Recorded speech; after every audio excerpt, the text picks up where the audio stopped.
Hey everyone, it's Mr. Gilbert here, and we are doing writing today. Today is Thursday. I forget the actual date. Um, so today's Thursday. You should be doing your writing first things first, and we have to clear something up. Now, I saw a lot of you for writing. A lot of people answer the questions. Okay, I'm not sure why. I think some of you aren't watching the video and went right to the writing and saw that I uploaded this because I took this from Mr. Scott's writing that he did or reading that he did last week. Um, so you should already be familiar with it. That's why I'm using it.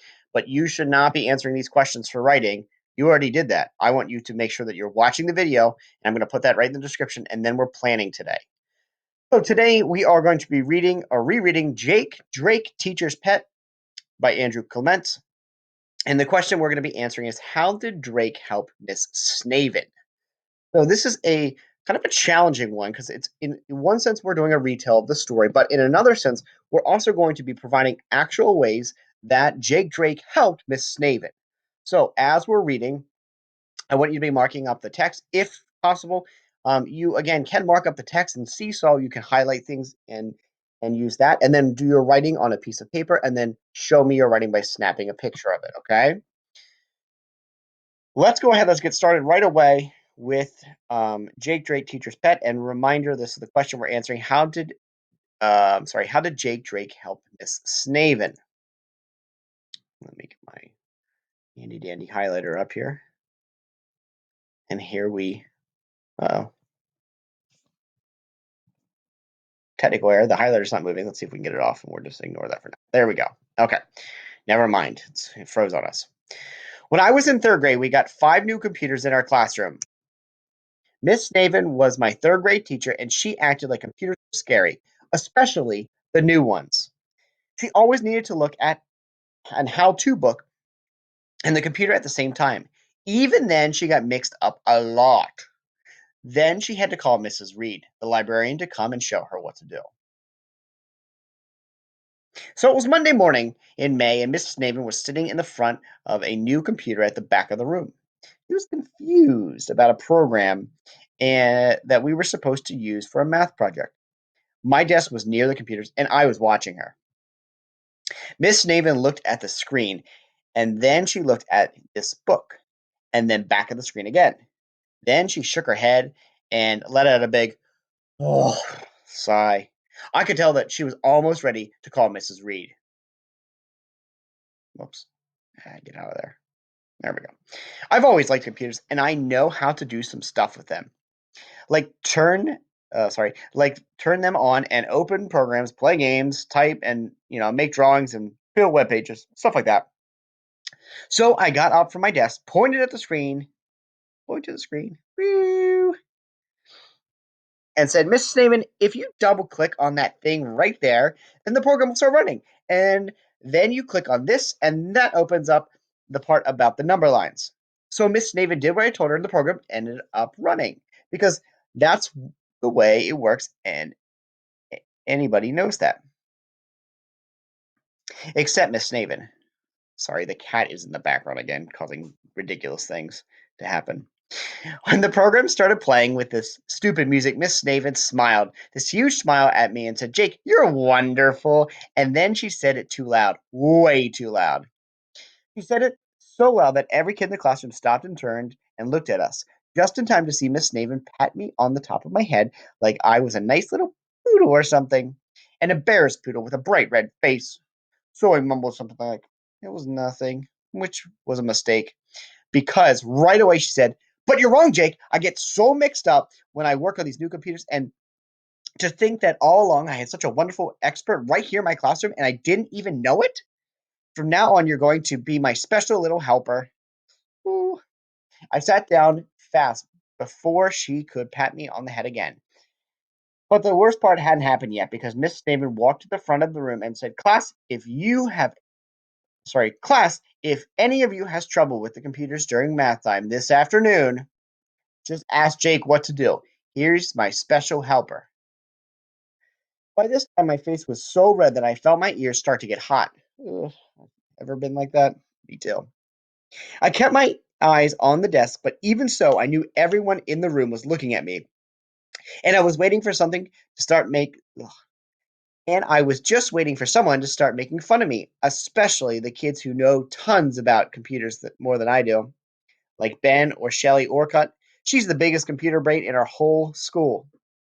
But just then, the first period bell rang, and it was time to go to art class. So I was saved by the bell.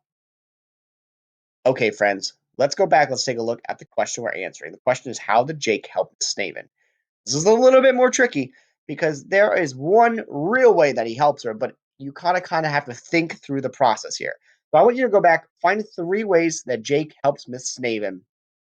Mark them up in the text right now. Go back and do that. And as you do that, I'm going to leave the computer, kick the cat out of the room, and we'll come back together in just a minute.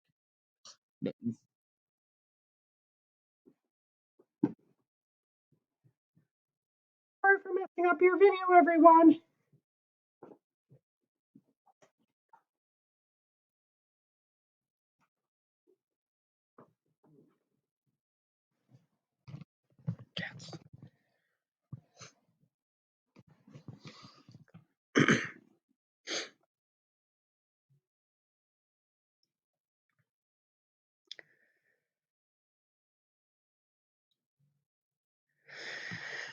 Okay, you might need a little bit more time, and that's totally fine. Again, make sure you're watching the video. Just pause the video and unpause it when you're done. So I think the first thing that we need to talk about, I bet you a lot of you went down here to paragraph, let's see what it is. Paragraph 4. Let's just go to that right now because I know a lot of people went, well, he definitely helps her. He tells her to click on something, right? Let's find that. Miss Snaven, if you double click on the little thing right up there, then the program will start running, and then you click on this, and that opens up a part about number lines. I'm sure a lot of you got that right away because that was super obvious, right?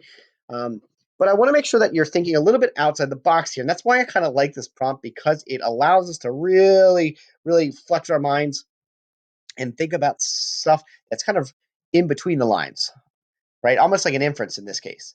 So, we don't want to have double click in our plan.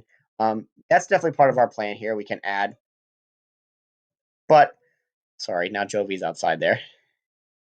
But there's more in the text that we can take a look at.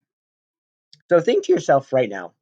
So Miss Snaven's having trouble, but how does Jake Drake know she's having trouble? Now wait, why is it doing that? Ah, my underlining. My underlining is not staying there. Why did it do that? Technical errors, everyone. I'm very sorry. Okay, well, if we go up here, Jake Drake starts finding or is observing Miss Snaven, and he is saying to himself, "Oh, Miss Snaven definitely doesn't know exactly what she's doing because she's letting out a big sigh, right? She lets out this big sigh. He could tell she was almost ready to call Miss Reed.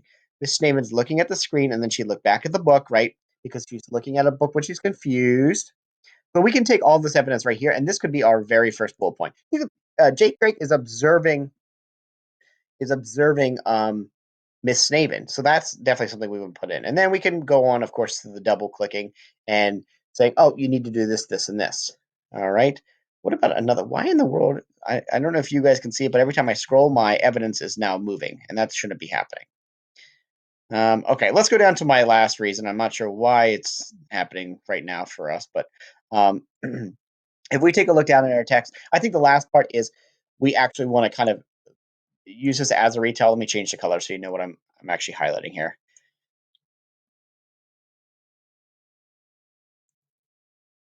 And that is, this is very annoying. I'm very sorry that I'm having computer issues right now, as well as cat issues. I think we can highlight a lot of things. I think we could even take a look here at paragraph 5, and maybe that will help us with our underlining.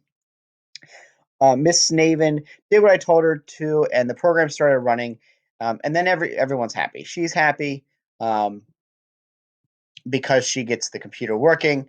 So this could be our third piece of evidence here. And then we can actually go, and when we start writing about it, we can take all this information about Jake Drake kind of being embarrassed, but also allowing Miss Snaven to, let's see if it's lined up again. Yep. Miss Snaven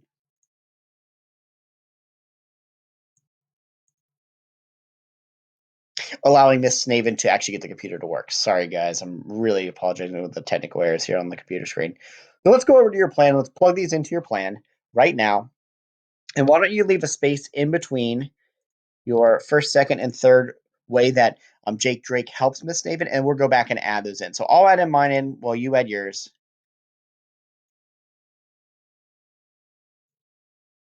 Whoopsies. Come on. There we go.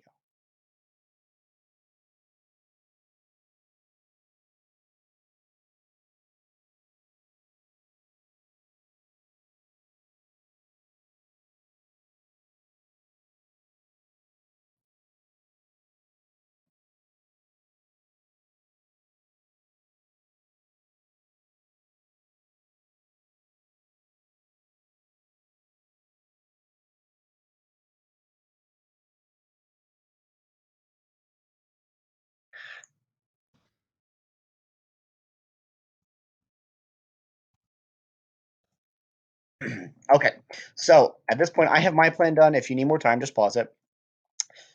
So, like I said, leave a little bit of space in between your plan when you're writing and go back and add these in. So I wrote just right out of my text. Okay, I'm going literally 1, 2, 3. Jake Drake observes Miss Snaven. And we talked about that when we were reading today. The first thing, let's try this again. Nope, for some reason, it's just not one to work. Okay. Right here, number 1, he's looking at her. He's watching her sigh. He's watching her look at the book. So let's actually go back and let's add that in mine. And I'm going to put that is my second detail. Okay, Mr. Gilbert's computer is being very wonky. Ay, ay, ay. So I'm just going to write it right here under number 1. I'm going to say watching her look at book and sigh. Right, I don't have to write a complete sentence here. I'm just trying to get my thoughts down on this plan here. All right, number 2, tells Miss Snaven to double click. If we go back in the text, unfortunately, I can't show you how to highlight it with my little mirror highlighter, but you can see number 2, he tells her to double click, and then the computer program starts working. So again, I'm just going to kind of explain this a little bit more, flesh this out in my plan. I'm just going to say walks teacher through how to start.